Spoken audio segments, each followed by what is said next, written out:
सरहाली थाने उत्ते अज RPG attack के नाल हमला होया है ते एक बार फिर तो पंजाब दहल गया है कि आखिर सूबे दे विच की कुछ वापरे। सवाल खड़े किए जा रहे हैं सूबा सरकार के प्रशासन के। एनआईए अपने हाथ विच मामले की जांच लै सकती है, सूत्र दस रहे हैं। जी हाँ, सूत्रों के बारे तो वड्डी खबर अपने इस मामले के अपने दर्शकों तक पहुंचा दी है। सरहाली थाने उत्ते आरपीजी अटैक मामले के नाल जुड़ी इस समय की वड्डी खबर यह है जो सूत्र दस रहे हैं। एनआईए अपने हाथ विच इस मामले की जांच लै सकती है। तरनतारण पुलिस ते काउंटर इंटैलीजेंस दीयां टीमां दे वल्लों रेड की जा रही है। 7 शक्कियां नूं हिरासत विच लैके पुछ पड़ताल की गई। अजे तक हालांकि एफआईआर दे विच किसी भी मुलजम नूं नामजद नहीं किया गया है। यूएपीए तहत मामला जरूर दर्ज कर लिया गया है। अणपछाते हमलावरों खिलाफ यूएपीए तहत एफआईआर दर्ज की गई है।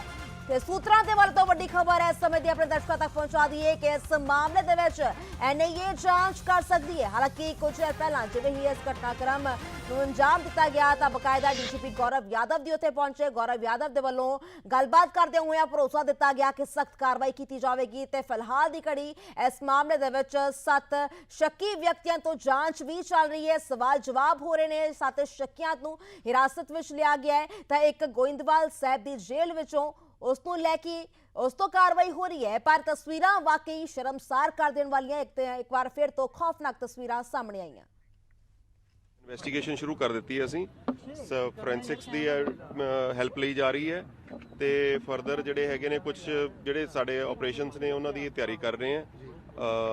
कुछ सस्पैक्ट्स की क्वेश्चनिंग चल रही है। So investigation is being carried out. So 7 people have been detained so far. So I will not give you any figure, but we are on the process.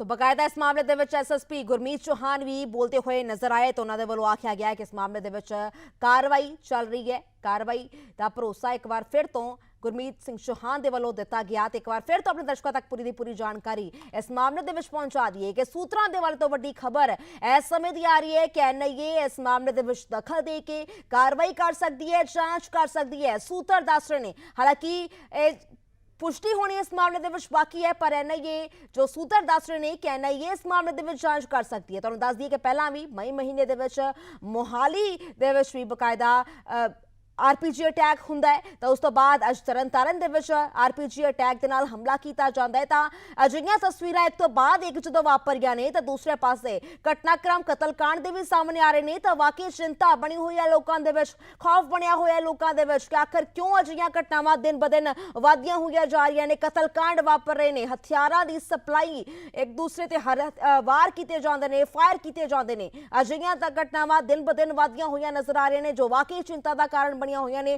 तस्वीरें एक बार फिर तो साझा कर दी कि रात 9 दिसंबर रात 11:22 ते घटनाक्रम नूं अंजाम दिता गया है। आरपीजी अटैक नाल हमला होया है बकायदा तरनतारण दे विच सरहाली दे विच। इस दौरान जो सांझ केंद्र दे शीशे ने, खिड़कियां ने सब टुटदियां हुई नजर आईयां। इमारत नूं भी इस दौरान नुकसान पहुंचा है पर गनीमत ये रही है कि जानी नुकसान नहीं होया। मनिंदर बने हुए ने साडे नाल इस खबर ते उन्हां दा रुख कर लैने आ। मनिंदर, सूत्र दस रहे ने कि बकायदा इस मामले दे विच एनआईए जांच कर रही है, कर सकती है। तुहाडे कोल किहो जी होर जानकारी है, की कुछ अपडेट है?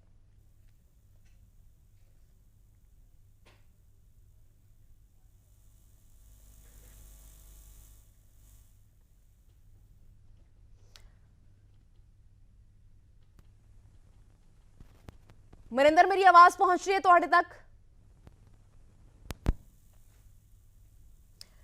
सो मनिंदर साडे नाल सरहाली थाने के बाहर बने हुए ने, उन्होंने वालों लगातार अपडेट सवेर तो ही सांझी की जा रही है। पल पल की अपडेट उन्होंने वालों दी जा रही है। एक बार फिर तो उन्होंने रुख करने की कोशिश करांगे पर जरूर अपने दर्शकों तक सारियां तस्वीरां दे नाल जानकारी भी दे दईए कि एनआईए इस मामले दे विच एनआईए इस मामले दे विच जांच कर सकती है जो सूत्र दस रहे हैं। मनिंदर दे नाल संपर्क हो चुके उन्होंने भी रुख कर लैने। मनिंदर, की कुछ अपडेट हुण तक निकल के सामने आया है? सूत्र इत्थों तक कह रहे हैं कि एनआईए इस मामले दे विच जांच कर सकती है।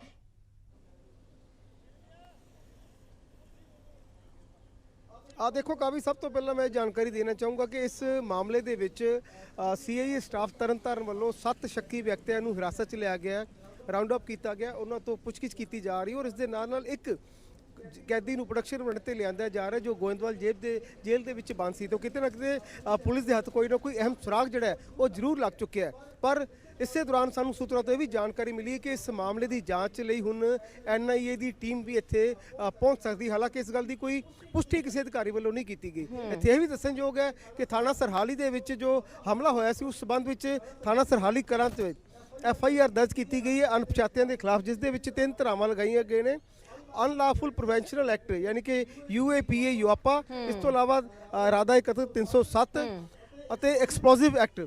तो 3 ਧਾਰਾਵਾਂ ਦੇ ਤਹਿਤ ਅਣਪਛਾਤਿਆਂ ਦੇ ਖਿਲਾਫ ਸਰਹਾਲੀ ਕਲਾ ਥਾਣੇ ਦੇ ਵਿੱਚ ਮਾਮਲਾ ਦਰਜ ਕਰ ਲਿਆ ਗਿਆ। ਹਾਲਾਂਕਿ ਵੱਖ-ਵੱਖ ਜੋ ਵਿੰਗ ਨੇ ਪੰਜਾਬ ਪੁਲਿਸ ਦੇ ਉਹ ਲਗਾਤਾਰ ਘਟਨਾ ਵਾਲੀ ਥਾਂ ਦਾ ਦੌਰਾ ਕਰ ਰਹੇ ਨੇ, ਸਬੂਤ ਇਕੱਤਰ ਕੀਤੇ ਜਾ ਰਹੇ ਨੇ। ਪੂਰੀ ਜੇ ਘਟਨਾ ਦੀ ਰੀਕ੍ਰੀਏਸ਼ਨ ਵਾਂਗੂ ਜਿਹੜੀ ਹੈ ਉਸ ਨੂੰ ਹਾਲਾਤ ਸਮਝਣ ਦੀ ਕੋਸ਼ਿਸ਼ ਕੀਤੀ ਜਾ ਰਹੀ ਹੈ। ਜੋ ਸੜਕੋਂ ਪਾਰ ਜੋ ਦੁਕਾਨਾਂ ਨੇ ਵੱਖ-ਵੱਖ ਉਹਨਾਂ ਸਾਰਿਆਂ ਤੇ ਜਿਨ੍ਹਾਂ ਦੀ ਦੁਕਾਨਾਂ ਤੇ CCTV ਕੈਮਰੇ ਲੱਗੇ ਸੀ ਉਹਨਾਂ ਦੀ ਫੁਟੇਜ ਵੀ ਪੁਲਿਸ ਵੱਲੋਂ ਆਪਣੇ ਕਬਜ਼ੇ ਦੇ ਵਿੱਚ ਲੈ ਲਈ ਗਈ ਹੈ। ਇਸ ਦੌਰਾਨ ਸਭ ਤੋਂ ਪਹਿਲਾਂ ਜੇ ਪੂਰਾ ਸੀਨ ਸਮਝਿਆ ਜਾਵੇ ਤਾਂ 11:23 ਤੇ ਹਮਲਾ ਹੁੰਦਾ ਹੈ। RPG ਰੌਕਟ ਪ੍ਰੋਪੈਲਡ ਗ੍ਰੇਨੇਡ ਜਿਹੜਾ ਸੱਟਿਆ ਜਾਂਦਾ ਹੈ ਜੋ ਕਿ ਇਸ ਥਾਣੇ ਦੇ ਗੇਟ ਦੇ ਵਿੱਚ ਵੱਜਦਾ ਔਰ ਉਸ ਤੋਂ ਬਾਅਦ ਉਸਦੀ ਡਾਇਰੈਕਸ਼ਨ ਚੇਂਜ ਹੁੰਦੀ ਹੈ। ਉਹ ਜਾ ਕੇ ਬਿਲਕੁਲ ਸਾਹਮਣੇ ਸਾਂਝ ਕੇ ਅੰਦਰ ਜਿਸ ਦਾ ਇਸ ਲਈ ਟੁੱਟਿਆ ਹੋਇਆ ਸ਼ੀਸ਼ਾ ਨਜ਼ਰ ਆ ਰਿਹਾ ਹੈ ਉਸ ਸ਼ੀਸ਼ੇ ਨੂੰ ਤੋੜਦਾ ਹੈ, ਅੰਦਰ ਡਿੱਗਦਾ ਹੈ ਔਰ ਉੱਥੇ ਧੂਆਂ ਵੀ ਫੈਲਦਾ ਪਰ ਪੂਰੀ ਤਰ੍ਹਾਂ ਫਟ ਨਹੀਂ ਪਾਉਂਦਾ। ਉਸ ਦੇ ਕਾਰਨ ਜਿਹੜਾ ਵੱਡਾ ਇੱਕ ਬਚਾਅ ਰਹਿ ਜਾਂਦਾ ਹੈ। ਹਾਲਾਂਕਿ ਸ਼ਕਤੀਸ਼ਾਲੀ ਧਮਾਕਾ ਹੁੰਦਾ ਹੈ। ਆਸ-ਪਾਸ ਦੇ 3-4 ਕਿਲੋਮੀਟਰ ਤੱਕ ਲੋਕ ਇਹ ਸੋਚਦੇ ਨੇ ਕਿ ਸ਼ਾਇਦ ਇੱਥੇ ਕੋਈ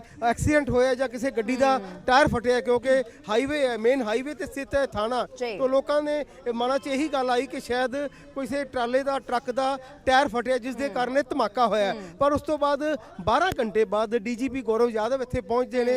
ਉਹ ਸਾਰੇ ਅਧਿਕਾਰੀਆਂ ਪਾਸੋਂ ਜਾਣਕਾਰੀ ਇਕੱਤਰ ਕਰਦੇ ਨੇ ਔਰ ਮੀਡੀਆ ਬਰੀਫਿੰਗ ਦੌਰਾਨ ਸਭ ਤੋਂ ਪਹਿਲਾਂ ਇਸ ਘਟਨਾ ਲਈ ਪਾਕਿਸਤਾਨ ਦੀਆਂ ਤਾਰਾਂ ਜੋ ਪਾਕਿਸਤਾਨ ਨਾਲ ਤਾਰਾਂ ਜੁੜੇ ਹੋਣ ਦਾ ਖਦਸ਼ਾ ਜ਼ਾਹਿਰ ਕਰਦੇ ਨੇ। ਪਾਕਿਸਤਾਨ ਦੇ ਸਿਰ ਇਸ ਦਾ ਦੋਸ਼ ਮੜਦੇ ਹੋਏ ਨਜ਼ਰ ਆਏ DGP ਗੌਰਵ ਯਾਦਵ, ਕਿਉਂਕਿ 6 ਮਹੀਨਿਆਂ ਵਿੱਚ ਲਗਾਤਾਰ ਇਹ ਦੂਸਰੀ ਵਾਰ ਹੋਇਆ ਕਿ ਇੱਕ ਥਾਣੇ ਤੇ ਹਮਲਾ ਕੀਤਾ ਗਿਆ। ਪਹਿਲਾਂ ਮੋਹਾਲੀ ਤੇ ਹੋਇਆ, ਉਸ ਤੋਂ ਬਾਅਦ ਸਰਹਾਲੀ ਕਲਾਂ ਜੋ ਕਿ ਸਰਹੱਦੀ ਜ਼ਿਲ੍ਹਾ ਤਰਨਤਾਰਨ ਦਾ ਇੱਕ ਕਸਬਾ ਹੈ ਜੋ ਹਾਈਵੇ ਤੇ ਸਥਿਤ ਹੈ। ਤੇ ਹੁਣ ਇਸ ਘਟਨਾ ਦੇ ਲਈ ਜੋ ਹੈ ਪੁਲਿਸ ਵੱਖ-ਵੱਖ ਐਂਗਲਾਂ ਤੋਂ ਵੀ ਕੰਮ ਕਰ ਰਹੀ ਹੈ। ਪਰ 7 ਸ਼ੱਕੀ ਵਿਅਕਤੀਆਂ ਨੂੰ ਹਿਰਾਸਤ 'ਚ ਲਏ ਜਾਣ ਦੀ ਪੁਸ਼ਟੀ ਜਿਹੜੀ ਹੈ ਉਹ SSP ਗੁਰਮੀਤ ਸਿੰਘ ਚੌਹਾਨ ਜੋ ਕਿ ਤਰਨਤਾਰਨ ਦੇ ਜ਼ਿਲ੍ਹਾ ਪੁਲਿਸ ਮੁਖੀ ਨੇ ਉਹਨਾਂ ਵੱਲੋਂ ਕੀਤੀ ਗਈ ਹੈ। ਔਰ ਹਾਲਾਂਕਿ ਕੋਈ ਜ਼ਿਆਦਾ ਜਾਣਕਾਰੀ ਸਾਂਝੀ ਕਰਨ ਤੋਂ ਉਹਨਾਂ ਨੇ ਕੰਨੀ ਕਤਰਾਈ ਕਿ ਜਾਂਚ ਦਾ ਵਿਸ਼ਾ ਹੈ ਔਰ ਜਾਂਚ ਪੂਰੀ ਹੋਣ ਤੋਂ ਬਾਅਦ ਜੋ ਸਾਰੀ ਜਾਣਕਾਰੀ ਉਹ ਮੀਡੀਆ ਦੇ ਨਾਲ ਸਾਂਝੀ ਕੀਤੀ ਜਾਊ। ਤਾਂ ਫਿਲਹਾਲ 3 ਅਹਿਮ ਧਾਰਾਵਾਂ UAPA ਦੇ ਨਾਲ ਵੱਖ-ਵੱਖ ਧਾਰਾਵਾਂ ਤਹਿਤ ਮਾਮਲਾ ਦਰਜ ਕਰ ਲਿਆ ਗਿਆ ਔਰ ਪੁਲਿਸ ਇਸ ਦੀ ਬਰੀਕੀ ਨਾਲ ਜਾਂਚ ਕਰ ਰਹੀ ਹੈ। ਪਰ ਸੂਤਰ ਇਹ ਕਹਿ ਰਹੇ ਨੇ ਕਿ NIA ਦੀ ਟੀਮ ਵੀ ਇੱਥੇ ਜਾਂਚ ਦੇ ਲਈ ਪਹੁੰਚ ਸਕਦੀ ਹੈ। ਜੀ ਕਾਬਿਲ ਜੀ, ਸਵਾਲ ਇੱਕ ਹੋਰ ਵੀ ਹੈ ਸਾਵਿਸ਼ਕਾਰ ਮਨਿੰਦਰ ਕਿ ਜੋ ਅਸੀਂ ਦੇਖਿਆ ਬਕਾਇਦਾ ਇਨਪੁਟ ਵੀ ਮਿਲਦੀ ਹੈ, 3 ਮਹੀਨੇ ਪਹਿਲਾਂ ਇਨਪੁਟ ਆ ਜਾਂਦੀ ਹੈ ਕਿ ਹਮਲਾ ਕੀਤਾ ਜਾ ਸਕਦਾ ਹੈ, ਹਮਲਾ ਕੀਤਾ ਜਾਵੇਗਾ, ਤਾਂ ਬਾਵਜੂਦ ਇਸ ਦੇ ਪੁਲਿਸ ਪ੍ਰਸ਼ਾਸਨ ਦੀ ਤਾਂ ਸਿੱਧੀ ਨਲਾਇਕੀ ਹੈ। ਅਗਰ ਗੱਲਬਾਤ ਕਰੀਏ ਮਨਿੰਦਰ, ਨਕੋਦਰ ਦੇ ਵਿੱਚ ਬੀਤੇ ਦਿਨ ਹਮਲਾ ਹੁੰਦਾ ਹੈ, ਉਸ ਦੀ ਵੀ ਬਕਾਇਦਾ ਜਾਣਕਾਰੀ ਪੁਲਿਸ ਮੁਲਾਜ਼ਮਾਂ ਨੂੰ ਦੇ ਦਿੱਤੀ ਜਾਂਦੀ ਹੈ ਤੇ ਫਿਰ ਇਸ ਦੇ ਬਾਵਜੂਦ ਵੀ ਉਸ ਦਾ ਕਤਲ ਕਰ ਦਿੱਤਾ ਜਾਂਦਾ ਹੈ ਵਪਾਰੀ ਦਾ। ਅੱਜ ਵੀ ਇਹ ਤਸਵੀਰ ਦੇਖਣ ਨੂੰ ਮਿਲੀ। 3 ਮਹੀਨੇ ਪਹਿਲਾਂ ਇਨਪੁਟ ਜ਼ਰੂਰ ਆ ਜਾਂਦਾ ਹੈ ਤਾਂ ਇਸ ਪੂਰੇ ਘਟਨਾਕ੍ਰਮ ਦੇ ਵਿੱਚ ਸਖਤ ਕਾਰਵਾਈ ਕਰਦਿਆਂ ਹੋਇਆਂ ਤਾਂ ਦੂਰ ਦੀ ਗੱਲ ਹੈ ਪਹਿਲਾਂ ਹੀ ਅਜਿਹੀ ਤਸਵੀਰ ਨਿਕਲ ਆਉਂਦੀ ਹੈ, ਬਕਾਇਦਾ RPG ਦੇ ਨਾਲ ਹਮਲਾ ਹੋ ਜਾਂਦਾ ਹੈ ਇੱਥੇ।